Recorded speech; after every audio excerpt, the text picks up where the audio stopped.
This song is dedicated to Granny, Dad, Mother Junior and Jamelia, and all those who have passed on before us.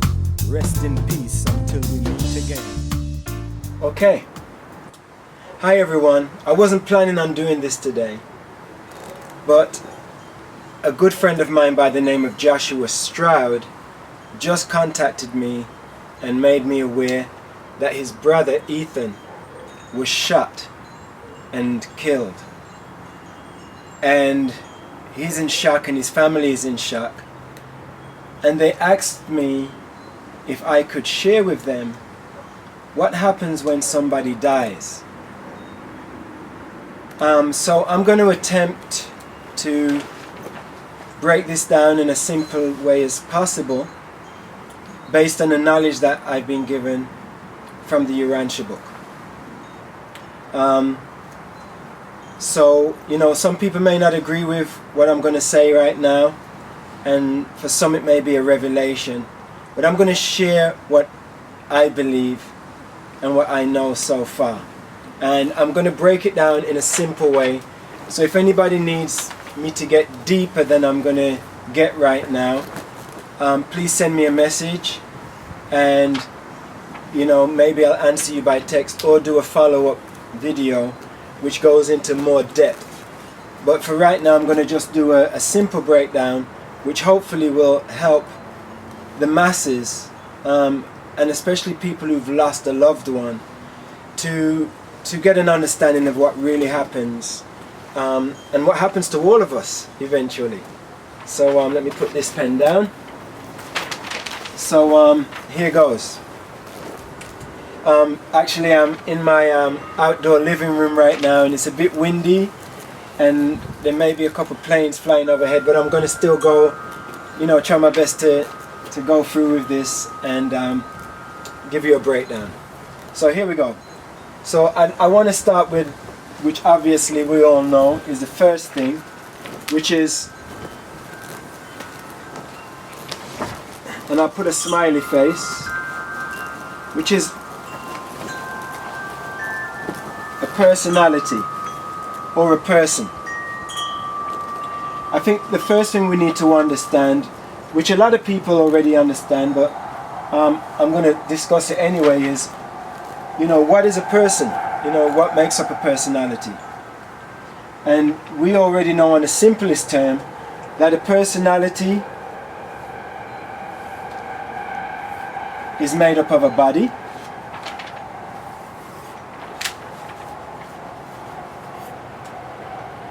okay?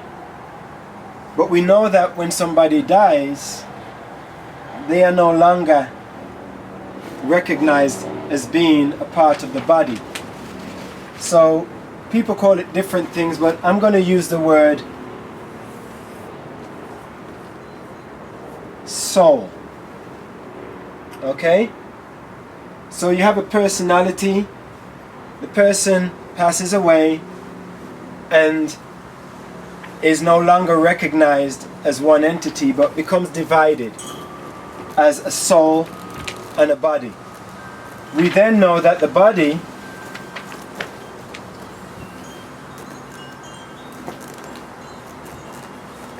is buried in the earth,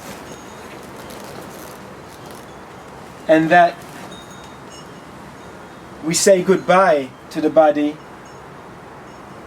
but we look forward to the future. And most people say when somebody's died, oh, they've gone to a better place. Some people will say they've gone to heaven, and some people say, I have no clue where they've gone. Let me clear up one of the fallacies about heaven. Most religionists will tell you that you can't go to heaven unless you're perfect. And we're told that only the pure in heart can see the face of God. So the question is, if only perfect, righteous, and the pure in heart can go to heaven and see the face of God, what happens to 99.99999% of the population who die imperfectly, and some very far from righteous. And that's what I want to share with everybody today, is that what happens is that when the body dies, the soul is what is left. Some people think that souls just wander around, but what actually happens next is that a being, a spiritual being called a seraphim, when a person dies, a seraphim comes down and seraphims embraces that person, takes them under their wings, if you want to say that, but even though angels don't have wings, a seraphim, and seraphim's a human being, which basically means takes them within themselves. Okay? And this applies to adults and babies who have been born, who have taken their first breath. And these seraphims then become responsible for the soul, for the person who's passed away. Alright, so the seraphim takes the souls of people to a place called the mansion worlds. Some of you may remember that Jesus said, "In my Father's house there are many mansions."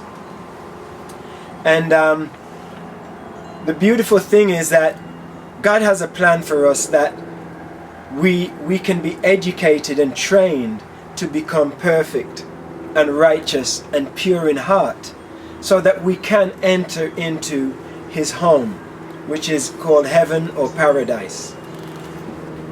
And when you die, you don't wake up as some enlightened spiritual being. You wake up exactly as you were when you died.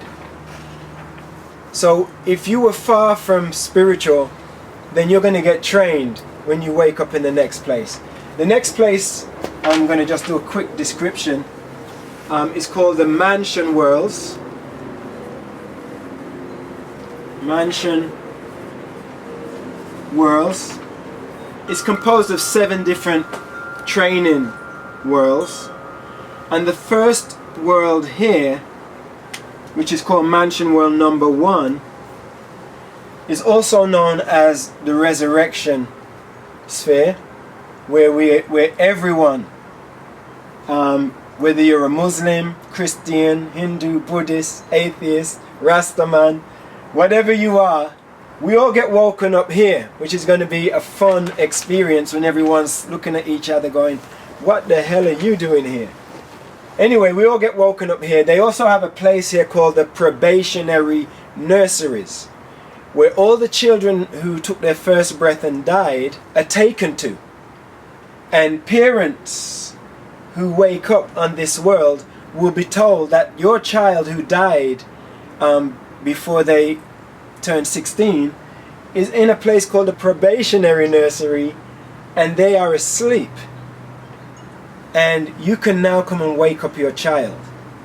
And you will be able to choose whether you raise your child for a 16-year period in the next world, on the mansion worlds, or if you've already raised children, you will be able, if you want, you can allow somebody else to raise your child, someone who didn't have the experience of raising children during their lifetime on planet Earth or other planets around the universe. You can give that person a chance to raise your child, but you will also still be able to go and visit your child, and your child will know that you are the earth parent of your child. When we wake up on Mansion World number 1, we will be given a new body called a Urantia body, which is kind of like translucent. A physical human body, material body, we know is solid. The next body we get is kind of translucent, so you can almost see through it, and you can see how developed somebody is. So people who can hide who they are now behind their clothes and their religious robes won't be able to hide who they are in the next life. You'll be able to see straight through them, literally. And then as we grow spiritually, we become less and less translucent and more transparent, as we know spirits are invisible and transparent. So when you wake up there, you have 10 days to go and visit the people who died before you and the people who died after you, because if you weren't highly spiritually evolved, you may have to wait for a resurrection, which I believe is every 1,000 years. So somebody may die before you, but if you die within that 1,000-year period, you'll get woken up at the same time as them, and you'll have your memory, they'll have their memory, and most of your positive memories anyway, all of your positive memories you'll have, and you'll remember each other, and you'll be able to reminisce about the life you lived on this planet, and you'll have a huge family reunion. Can you imagine having a family reunion after you've died?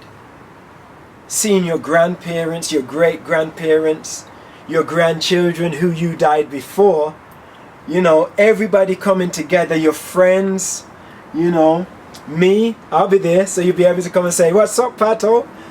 So can you imagine that in the next life? You know, death will be like such a joke, such an illusion, that it, you know, we'll be able to laugh about it. But in our earth state right now, death is a sad occasion for most people, but it shouldn't be. It should be something that we celebrate, their graduation of life, their graduation to the next life. You know, it's not the end, you know, it's actually the beginning of an eternal journey if we choose it. I could go on, but I'm going to stop right there and say that the only thing that's guaranteed when we're born in this world is that we eventually have to leave.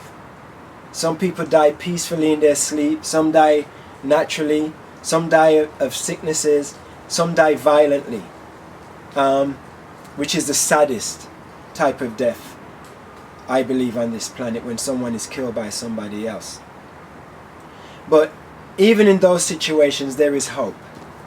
And I want to encourage everyone that has lost somebody that they love to stay positive, embrace the reality of death, but celebrate their life. Cherish all of those moments that meant something to you specially.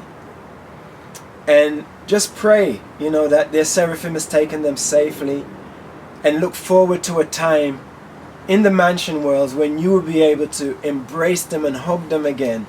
And you'll be in a new body, they'll be in a new body, you know, whichever body was at the peak of your physical life, you'll get a similar body at the peak of your next life. So if you died when you was old, you won't be old when you wake up. You'll have a brand new, youthful, physical body. And look forward to that moment when we can embrace each other again. You know, my time on this planet is limited too, you know, but I'm not worried about when I need to leave. I'm almost really looking forward to that day when I can wake up on a new planet and know that I don't have to die anymore. I don't have to feel pain anymore. I don't have to struggle to pay the bills anymore.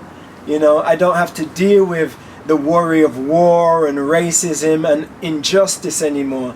But, you know, I'll be in a better world where I can actually see celestial beings and talk to them and be able to ask them questions with other people of different religions, so that we can all become one with one belief that is based on facts and not ideologies or philosophies.